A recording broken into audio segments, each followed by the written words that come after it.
Okay, I'm going to hopefully in my 20 minutes do 4 things. I'm going to do 4 things. I'm going to talk about me briefly. I'm going to tell my cancer story briefly, and I'm going to go through my exercise, as it were, diary. And if I have time at the end, I've got some comments, but I may run out of time. So I come from England. I was born there in 1950. Youngest of 3 sisters. I played a lot of tennis when I was young, so I was pretty active. I was privileged to get a place at Cambridge University, and I studied natural sciences there. While there I met my husband Bill, who was a medical student. We both have a strong Christian faith, or faith in a strong God, which is how I prefer to put it. We married after graduating. I trained as a nurse then, which was a bit unusual. We had 3 children, lived around the UK for about 12 years with Bill's different jobs. In 1988 we came to Adelaide for a 2-year adventure. Bill had a post in the reproductive medicine unit. It's a long story, but we ended up staying. We've now been here 26 years. In 1990 Bill began a few sessions of private practice every week, and I began to work as his practice manager, which I have done until I retired just last June. Really enjoyable and rewarding work, but I still had time to be a stay-at-home mum, cook, chauffeur, to 3 extremely active children. In terms of exercise, I've always enjoyed walking, but my main exercise has just been rushing around the home. Before I became ill, I'd never been to a gym, I didn't like swimming, or I didn't cycle anywhere. Before I became ill, I was getting creaky joints and taking fish oil. So in late 2011, this is my cancer story now, I began having pain and weakness in my right leg. I saw a neurologist, had lots and lots of tests. I was very relieved that it wasn't multiple sclerosis. But still, they couldn't find out what had caused my nerves to be damaged at the back of my legs. I became steadily worse. I began to have night sweats, lost my interest in food, lost lots of weight. In early February, I collapsed at my desk at work. And basically, by the end of February, I was so ill, they still didn't know what the matter was with me, and so I was admitted to hospital under the neurologists. By that time I could hardly walk. I was deaf in 1 ear, and I couldn't pass urine, so I needed a catheter inserted. The doctors were really puzzled. The only positive tests were a PET scan, which showed lots of hot spots all around me. And in the end, it came down to a search for tissue that they could actually identify. Because my uterus was a hot spot, they did a laparoscopy and scraped the lining of the uterus. Everything looked completely normal. The surgeon reassured me that everything was completely normal. But when they tested the scrapings from the uterus, they found lymphoma cells. So that was fantastic to have actually located the cause. They then wanted actual decent chunks of tissue, so I then underwent hysterectomy. And this, because I was so ill, had to be done by a robot. And I'm just so fortunate that in Adelaide there was somebody there who could do that procedure, because I couldn't have gone through with a full abdominal operation. After the tissue from the uterus was examined, I can tell you that what I had was large B-cell intravascular lymphoma. It was in the lining of the blood vessels all over me. It's very rare, and until recently it's only been diagnosed at post-mortem. So hooray, I'm really happy that they found it and diagnosed it. I started aggressive chemotherapy from intensive care, had 6 heavy-duty cycles, and each time I also had a lumbar puncture to introduce some of the poison into my spinal cord. And I always had to be an inpatient at the RA when this was happening, because it was all done intravenously and I had to be catheterised.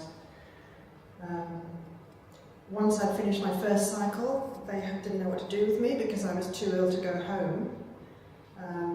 Fortunately, I was given a place at Hampstead Rehabilitation Hospital, which has been absolutely fantastic ever since. So I went there. I was diagnosed in March 2012, 20th, and I went to Hampstead the 2nd of April after my first cycle of treatment. I stayed at Hampstead. I had my own room from which I went to and fro to the Royal Adelaide for 2 months, and during that time I had to go back to the hospital for 2 more cycles of chemo. From June onwards I was home-based, very weak, and went to and fro for cycles 4, 5 and 6. All was finished by the end of July. So that was really quite a rapid course of treatment. From diagnosis in March to finish at the end of July, but boy was it heavy. And I finished the treatment just in time for us to celebrate our Ruby wedding, which was a very, very quiet weekend away with takeaway because I couldn't risk going anywhere in public because my white cell count was so low. Now it's 2.5 years since diagnosis. As far as we can tell, I'm in remission. I have 6 monthly checks with my oncologist, my neurologist and my rehab doctor. Because of the rarity of my lymphoma, no one can predict my chance of survival. So I live very much in the present, grateful, but not sure what the future holds. The nerve damage to my legs is affecting the back of my legs, my feet, my bottom, my perineum. And what happened before the chemo started may prove permanent, only time will tell. And I also have neuropathy in my feet from the chemotherapy, which just adds to my discomforts. There is evidence of some nerve regrowth, which is really encouraging. But whatever, compared to what I was when I came out of hospital, I have made amazing progress in my leg muscle bulk, my strength, my balance, my flexibility. I do have ongoing weakness. I still need to stick to walk. So that's my cancer story. And now on to what happened with my exercise. At diagnosis in March 2012, I'd been bedbound and very ill for 3 weeks. I did have the cheerful physio-terrorists come to my IH room to make me get up and try and walk, which I know they had to do, but I found it very, very unpleasant. They did give me sheets of exercises to do in bed, which were helpful that I could do. I used to do them while I was waiting to go to sleep at night. When I moved on April the 2nd to Hampstead, I had been in bed since February the 29th, so that's just over a month. And my leg muscles were already wasted. It's amazing how quickly you lose your muscles. Anyway, I got to Hampstead, was provided with a wheelchair and a walking frame with skis. I was ordered to wear normal clothes, no more patient mentality. I had a daily programme set out for me. I didn't have any options. So every day I had an hour in the morning in the phys ed gym where I did upper body gentle exercises, and 1 hour each afternoon at the physiotherapy gym, learning to walk again. And everyone was so understanding of my fatigue with the chemotherapy that as soon as I showed signs of weariness, even if I hadn't had my hour, they said, okay, you can stop and go back to your room. And I remember vividly texting my children at various times during those weeks. Today I walked 10 metres with my frame. Or today I went twice round the room. So there was progress steadily, and there was little progress that I could share and rejoice in. And the staff were so cheerful and encouraging. And during my 2 months in Hampstead, I whizzed round the large campus in a wheelchair. I enjoyed fresh air, did my own laundry, went with my artwork on display, buying snacks from the shop, I went to and from the dining room and the gyms, all the time strengthening my upper body. The rehab programme was interrupted twice by my 5-day trips back at the RA for the chemo, but we just had to work around that. The occupational therapist checked my home out. I had grub rails put up. I did some practice home visits. And so by the 1st of June, they wanted me out. A hospital like that is not really suitable for someone who is immune suppressed because the risk of infection is so high. So happy as I was then, I really was very happy. They wanted me out. So I arrived home with a wheelchair, a frame, a stick, a bathroom stool, and sheets of exercise scans. So that was June the 2nd. June the 4th I had a repeat PET scan and everything was clear. I hadn't even finished my chemotherapy, but by then the PET scan had completely cleared all the hot spots. So that was very, very encouraging. The 8th of September was my birthday, and all my children, as a surprise, came home. Some from Perth, some from Sydney. The following day we all did a walk in Moriata, one of my favourite spots. We parked at the car park at the far end, and with my walking frame I walked all the way to the falls with lots of stops. And that was a real milestone for me. I couldn't face the trip back, so my very fit eldest son ran all the way to the car park to retrieve the wheelchair and pushed it to me, and then wheeled me back at high speed back to the car. The next month, October, by which time I'd been at home for 3 months and not really doing much but feeling very, very weak, I saw my rehab specialist at Hampstead for a routine check. And she quickly realised that I needed to get on with some more exercise. So she got me assessed by the home physio team, and then I was assigned a wonderful, wonderful physiotherapist called Sheila from what's called the outreach programme at Hampstead. Now the brilliant thing about Sheila was that she visited me at home to start with until I was strong enough to go to Hampstead to be there. And she quickly realised that I was no good in the mornings, so I was able to fix a time that she would come to visit me at lunchtime or thereabouts. So December the 3rd was the first time she came.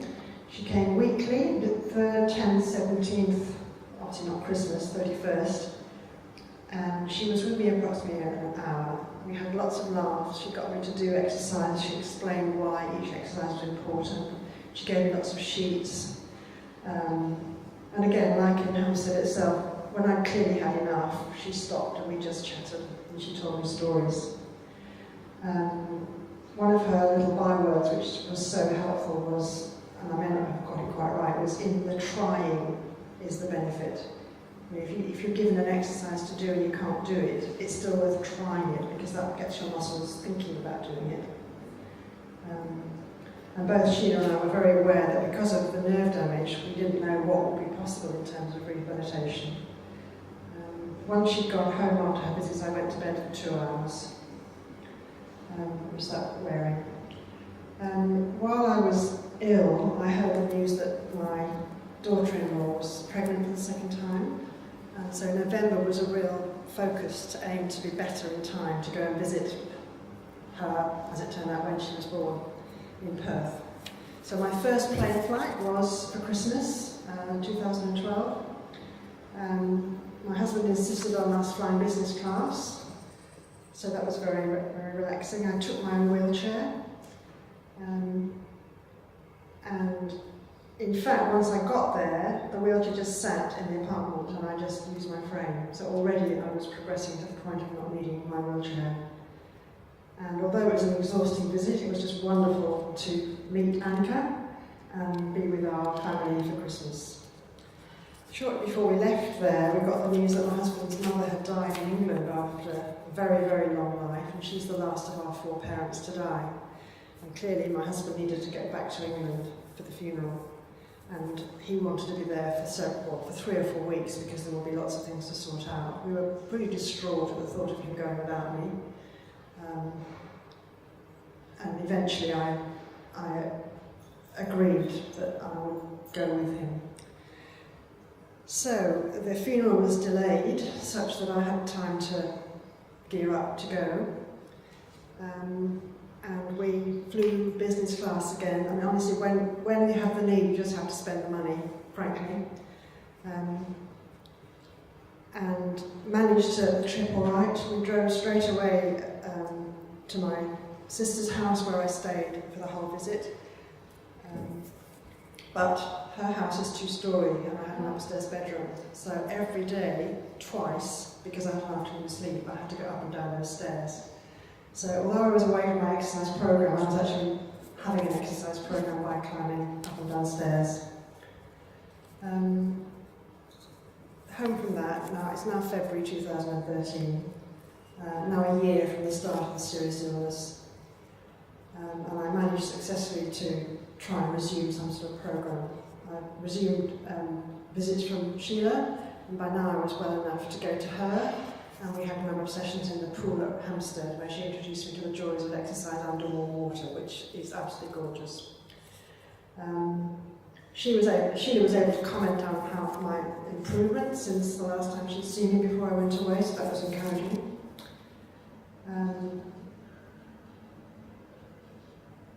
Sheila was now getting to the end of what she could do for me, so I was keen to be able to continue with hydrotherapy, so she referred me on to the CPAA, Centre for the Physical Activity in Ageing, for assessment. And it just happens that Morgan, who we'll be speaking to, was the gentleman who did my assessment for me.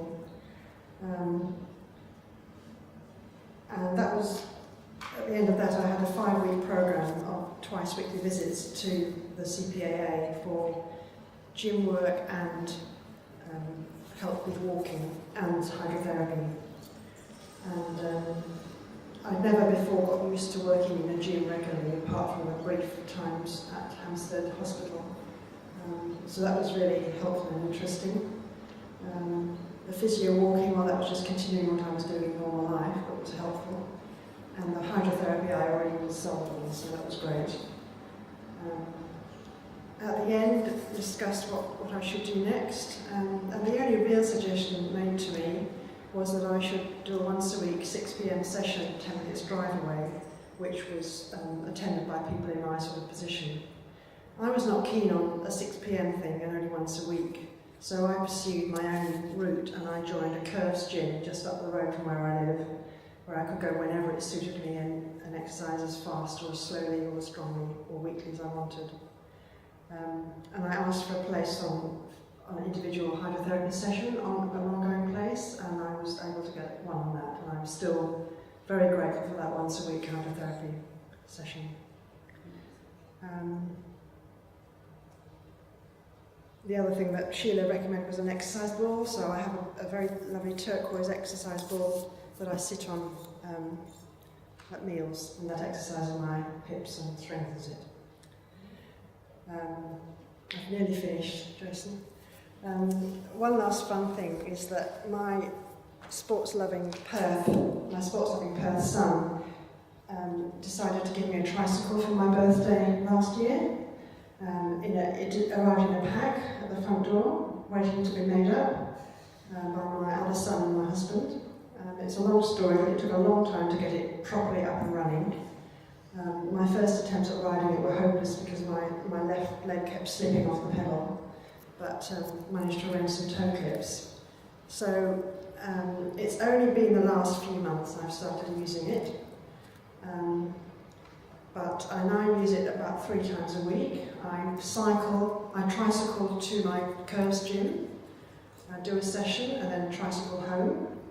So that's twice a week. Once a week I go to visit a friend 2 kilometres away and I tricycle to her and then have lunch with her and then tricycle home. And once a week I have the hydrotherapy. So that's my exercise program apart from what you do just around the house. So I'm still tired and slow. I can't say I'm back to normal. I need my afternoon rest and I can only walk slowly, but I can walk in the supermarket now as long as I need, pushing a trolley. I'm not inhibited by tiredness. I can only walk on flat surfaces. We went to the Flinders in August for our 42nd wedding anniversary, and I tried to walk along one of the gorges, but it was absolutely hopeless. It was just too dangerous, so I have to accept I can't do that. I still am a falls risk, because if my left leg, which is a bit heavy, trips on something, I'm likely to fall over. So I know how to get up, and I haven't injured myself too badly, but that's something I always have to live with. I do have tingly feet still, very cold feet, and in spite of all my exercise, I've still got weak legs. But I'm just so grateful for what I have. And Jason, do you want me to do some comments before I stop? Or shall I stop? I'm sure there'll be lots of questions and opportunities afterwards. It's just been wonderful. Can we thank Rosemary?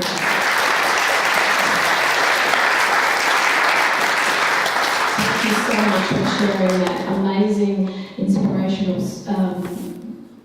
experience through from the beginning of your cancer right through, and the role that exercise played in so many different ways. So I think that was really sort of an inspirational story.